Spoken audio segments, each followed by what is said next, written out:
What if I told you that a single patch of dirt in your backyard could be the only thing standing between your family and a total collapse? During the 1930s, the grocery store wasn't a building with automatic doors. It was a survival garden filled with 15 specific crops that turned the Great Depression from a death sentence into a story of resilience. Most people today would starve within weeks if the truck stopped moving, but our grandparents thrived because they knew exactly which plants provided the most staying power when the rain stopped and the money ran out. I've spent time breaking down the grit and wisdom of the 1930s survival plot so you don't have to guess what works in a crisis. I'm going to reveal the 15 unstoppable crops that fed a generation through the hardest times in history. The unstoppable potato. If there was a Hall of Fame for vegetables, this lumpy brown rock would have its own wing. During the 1930s, the potato was not just a side dish, it was the foundation of the house. Statistics from that era show that the average person was putting away 150 pounds of potatoes every year. To put that in perspective, that is the weight of a fully grown human made entirely of spuds. People ate them for breakfast, lunch, and dinner because they were cheap, filling, and had a magical ability to stay edible for months without any fancy technology. One of the best things about the potato is that it is essentially a fail-safe. You do not even need good soil. People found out you could grow them in a literal bag of dirt, a pile of old leaves, or even under a thick layer of straw. If the wind was howling and the sun was baking the top of the ground into a brick, the potato did not care. It was busy doing its work underground, tucked away from the chaos like a subterranean vault of calories. There is a certain humor to the potato, though. It is arguably the ugliest thing in the garden. It looks like something you would find at the bottom of a dusty drawer, but once you put it in a fire or a pot of boiling water, it becomes the most versatile tool in the kitchen. An old saying from back then went something like this: you can roast them, mash them, or fry them, but you better not complain about them. That was the standard response to any kid who dared to ask what was for dinner for the fourth night in a row. The real secret weapon of the potato was its storage. Our grandparents did not have refrigerators the size of a closet, so they relied on the root cellar. A cool, dark corner of a basement, or even a deep hole in the ground, would keep a harvest of potatoes fresh until the first thaw of spring. They were the ultimate survival insurance. As long as you had a pile of spuds and a little bit of salt, you were not going hungry. While the potato was busy conquering the underground, there was another crop that was reaching for the sky to save on space. Pole beans, vertical calories. When the ground is hard and every square inch of garden space feels like premium real estate, you stop growing out and start growing up. Pole beans were the skyscrapers of the 1930s survival plot. The math was simple. Pole beans can produce roughly 3 times the yield of bush beans in the same amount of space. In a time when you might only have a tiny backyard to feed 5 hungry kids, that kind of efficiency was the difference between a full plate and a hollow stomach. These legumes were often called poor man's meat, and for good reason. They are packed with protein and fiber, providing the physical stamina needed for manual labor when a steak was something you only saw in a catalog. Families would use whatever scrap materials they had, such as old broom handles, bits of twine, or even sturdy sunflower stalks, to give these vines a place to climb. They are relentless growers, twisting their way toward the sun and hanging their heavy pods right at eye level for an easy harvest.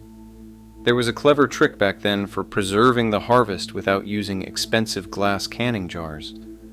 People would take a needle and thread and string the beans together, hanging them up to dry in the sun or by the kitchen stove. These were called leather breeches because the dried pods looked like wrinkled pant legs. When winter rolled around and the garden was under a foot of snow, you would just pull a string down, soak the beans in water, and simmer them. One of the most interesting things about these beans is their hidden talent as a chemist. They pull nitrogen out of the air and put it back into the soil through their roots. This meant that the ground actually got healthier while the beans were growing. It is a perfect cycle of survival that prepared the soil for the next hungry plant in line. usually something tall and sturdy. Field corn, not the sweet stuff. If you walked into a 1930s garden expecting a cob of sugary sweet corn, you would be in for a surprise. Back then, the priority was dent corn, also called field corn. This corn was tough and meant to be dried. Once the kernels dried on the stalk until they were as hard as pebbles, they could be ground into cornmeal, which became the backbone of almost every meal. Cornmeal was the main ingredient in what people jokingly called the Hoover hog. If you could not afford a real pig for bacon, you would fry up a thick slice of seasoned cornmeal or a large turnip and try to imagine it was pork. It was the ultimate fake-it-till-you-make-it recipe. Cornmeal became hoe cakes, grits, and thick porridges that could stick to your ribs for hours. The corn plant was also a 2-for-1 deal. After the ears were harvested for the humans, the leaves and stalks were chopped up to feed the family cow or the chickens. Nothing went to waste. Even the husks were dried and turned into dolls for children who did not have store-bought toys. It was a crop that provided food, fuel, and furniture all at once. There is a deep, earthy flavor to real stone-ground cornbread that you simply cannot find in a box mix today. It tastes like the dirt and the sun. This tall, sturdy crop did more than just provide grain. Its height created a specialized environment, providing a bit of shade and protection for the heavy, ground-hugging plants that like to crawl between the rows. Winter squash and pumpkins. While the corn reached for the clouds, the floor of the garden was usually dominated by the massive, spreading vines of winter squash and pumpkins. These were the heavy lifters. We are not talking about decorative pumpkins. These were varieties like the Blue Hubbard, which could easily weigh 20 to 30 pounds. A single squash could provide side dishes for a family of 6 for an entire week. The beauty of a winter squash is its skin. Nature essentially gave these vegetables a built-in suit of armor. Because the rind is so thick and tough, they could be stored on a shelf or under a bed for months without rotting. In an era without refrigeration, having a vegetable that could sit on a porch for 90 days and still be good to eat was a miracle. However, I have heard stories of people needing a literal axe to crack open a Hubbard squash because a kitchen knife just would not do the job. Squash was often grown using the Three Sisters method, where it would spread across the ground between the corn and beans. The large, prickly leaves acted as a living mulch, shading the soil to keep moisture in and keeping weeds from standing a chance. It was an ancient way of farming that worked perfectly when you could not afford to spend all day pulling weeds. Even the parts we usually throw away were vital. The seeds were saved, dried, and roasted to provide essential fats and oils that were often missing from a starch-heavy diet. They were the original healthy snack. After months of eating these orange-fleshed giants, people were usually desperate for something green and crisp. Cabbage, the vitamin king. Long before people were obsessed with green smoothies, cabbage was the undisputed king of nutrition. In the 1930s, people did not have access to fresh oranges in the winter, which meant they had to get their vitamin C from somewhere else to avoid getting sick. Cabbage was the answer. It is one of the few vegetables that actually gets better as the weather gets colder, as a light frost turns the starches into sugar. The real magic happened in the kitchen fermenting crock. By shredding the heads and packing them with salt, families created sauerkraut. This was not just a way to keep the cabbage from rotting. The fermentation process actually makes the vitamins easier for your body to absorb. A kitchen in the winter might have smelled a bit like an old gym locker because of those fermenting jars, but that smell meant nobody was going hungry. Cabbage is incredibly dense, meaning a small garden bed could produce a massive amount of food by weight. It is also a very patient crop. You do not have to harvest it the second it looks ready. It will sit happily in the garden during a cold snap. A good head of cabbage should be as heavy as a bowling ball, and just as hard. Because it can be eaten raw, boiled, or fermented, it never got truly boring. It provided that crunch and zing that helped break up the monotony of potatoes. It was the backbone of the winter pantry, standing guard alongside other roots that preferred to hide away from the frost. Turnips, the humble survivor. If you want to talk about a vegetable with a serious image problem, talk about the turnip. Nowadays, most people walk right past them, but in 1930, the turnip was a hero. It was the ultimate insurance policy. If a hailstorm wiped out the main crops in midsummer, you could throw turnip seeds into the ground and have a full harvest in just 45 days. They grow so fast you can almost watch it happen. The turnip is a 2-for-1 deal. You can eat the green tops, which are loaded with minerals, and then dig up the bulb for a starchy root. There was an old joke that a turnip is just a radish that went to college and got a job. It is not flashy, but it gets the work done. They are also incredibly tough. Most garden pests will not even touch a turnip. Storing turnips was a lesson in simplicity. Many people used what was called a clamp. They would dig a shallow hole, line it with straw, pile the turnips inside, and cover the whole thing with more straw and dirt. The ground acted as a natural insulator, keeping the turnips from freezing solid. You could go out in the middle of January, dig through the snow, and pull out a fresh vegetable. They have a bit of a bite to them, which helped wake up the taste buds. While the turnip was the fast-moving backup plan, there was another root nearby that was taking its time to turn the soil into something sweet. Carrots, the underground gold. Carrots prove you do not need a lot of land to produce a mountain of food. An acre of carrots can produce more edible energy than almost any other vegetable. In a small garden, a single row could provide enough beta-carotene to keep an entire family's eyesight sharp, which was vital when you were trying to read by the dim light of a kerosene lamp. During the Dust Bowl years, the wind was the enemy, but carrots had a secret. Their treasure was buried. While the wind might batter the green tops, the part you actually wanted to eat was safely tucked inches below the surface. They are a bit pickier than potatoes. If your soil is full of rocks, your carrots will grow into weird, twisted shapes, but they taste just as good. There is a natural sweetness in a garden-grown carrot that you will not find in plastic bags today. In the 30s, that sweetness was a vital source of morale. When sugar was expensive, a sweet carrot was a dessert. They were chopped into stews, grated into salads, or just eaten raw, right out of the dirt, after a quick rub on a pair of overalls.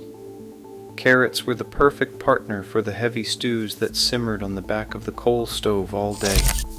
They added color to a world that often felt very gray. But to make those stews actually taste like something, you needed a very specific, pungent bulb. An onion is the only vegetable that can make you cry before you even eat it, and in the 1930s, it was worth every tear. They were not just for flavor, they were medicine. When a doctor's visit cost more than a week's worth of groceries, raw onions were used for chest colds, and many swore that eating a raw onion every day was the secret to health, mostly because nobody wanted to get close enough to give you their germs.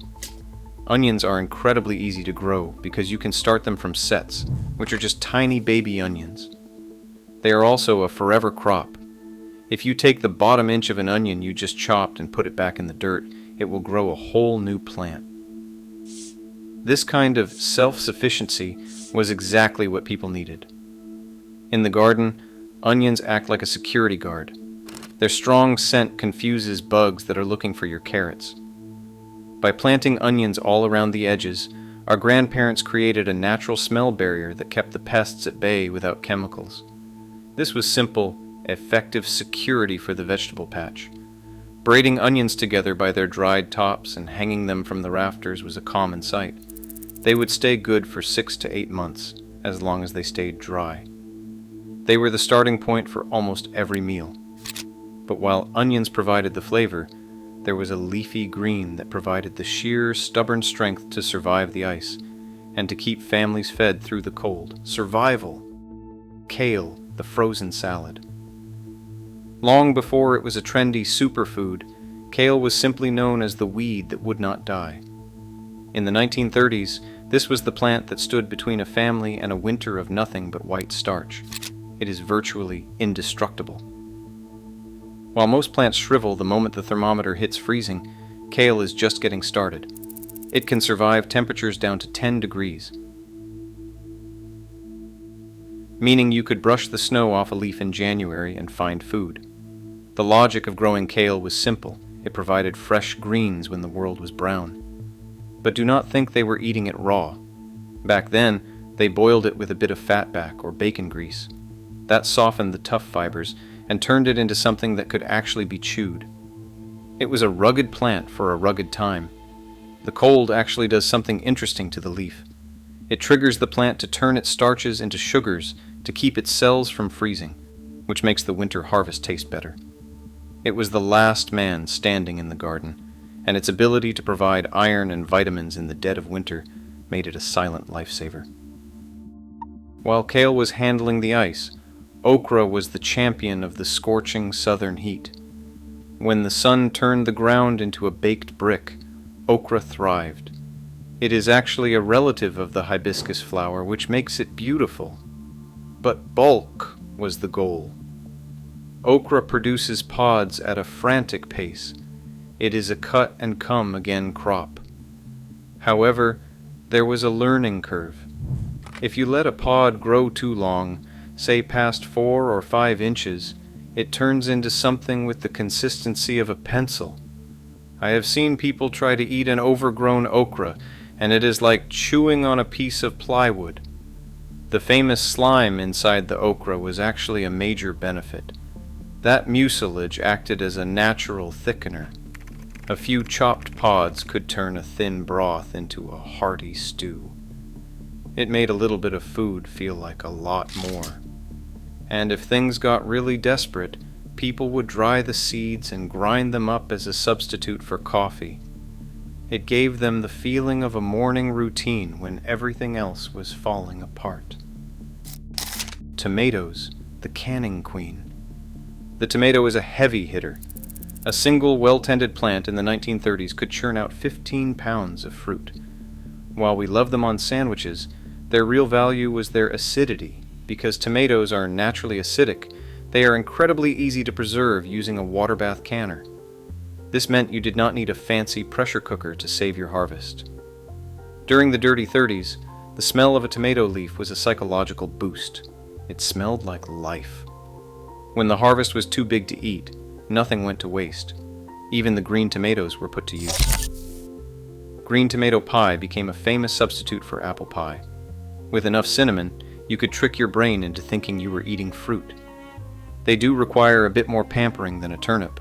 They need steaks and a watchful eye for bugs.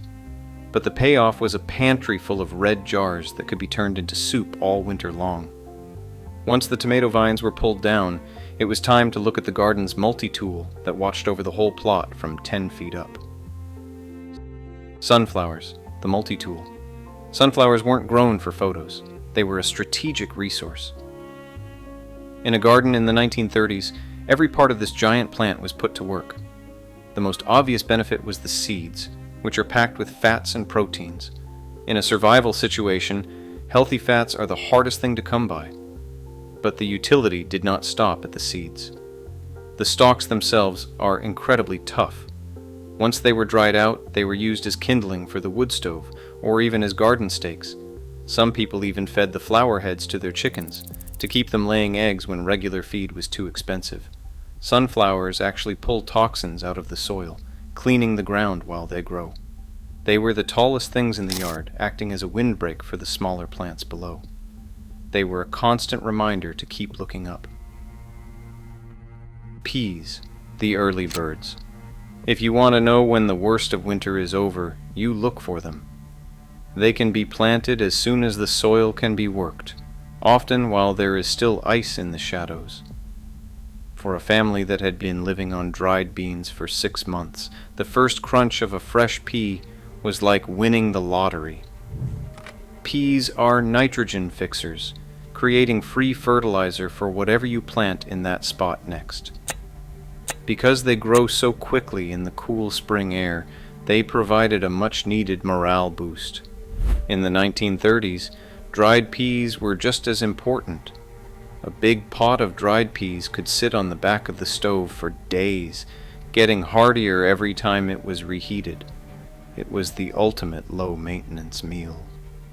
But as the peas finished their run, a different kind of root was starting to build up its sugar reserves.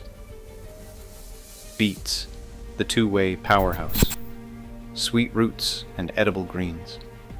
The beet is the only vegetable that looks like it is bleeding, which is why some kids were terrified of them. But in the 1930s, that deep red color was a sign of sugar. Beets have one of the highest sugar contents of any vegetable, which was vital for people doing physical labor. Just like the turnip, the beet is a buy one, get one free deal. You eat the leaves as greens, which taste like spinach, and you save the roots for the cellar. They are incredibly hardy and do not mind a bit of frost. The cold actually helps concentrate the sugars. Grandmothers also use the leftover water after boiling beets as a natural dye to freshen up old clothes. They were also the stars of the pickling jar. A jar of pickled beets could sit in the cellar for a year and still taste like the day they were pulled from the earth. Parsnips, the frozen treasure. Finally, we have the parsnips. These are like carrots' pale cousins that most people today have never even tasted. But in a 1930s survival garden, the parsnip was the secret weapon. You do not even have to harvest them in the fall. You can leave them in the ground and dig them up in February. When a parsnip stays in frozen ground, its starches convert into sugar. By the time you dig them out with a pickaxe in the middle of winter, they are as sweet as candy. For a family that had run out of sugar, a roasted parsnip was a dessert. They represent the ultimate survival strategy: patience. They take a long time to grow, but they provide fresh, sweet food when everything else is gone. They are the final bridge between the end of one year and the start of the next. Lessons for the modern garden. Looking back at these 15 crops is not just a trip down memory lane. It is a blueprint for resilience. Our grandparents did not have high-speed internet. They had a handful of seeds and the knowledge that if they failed, the consequences were real. They chose these plants because they were the ones that worked. The biggest lesson is the power of diversity. They did not just grow one thing. If the heat killed the lettuce, the okra was fine. If the frost hit early, the parsnips got sweeter. They built a system where something was always ready to eat. You do not need 100 acres to start your own version of this. Even a few of these in some pots can give you a taste of that self-reliance. It is about knowing that you have the skills to provide for yourself.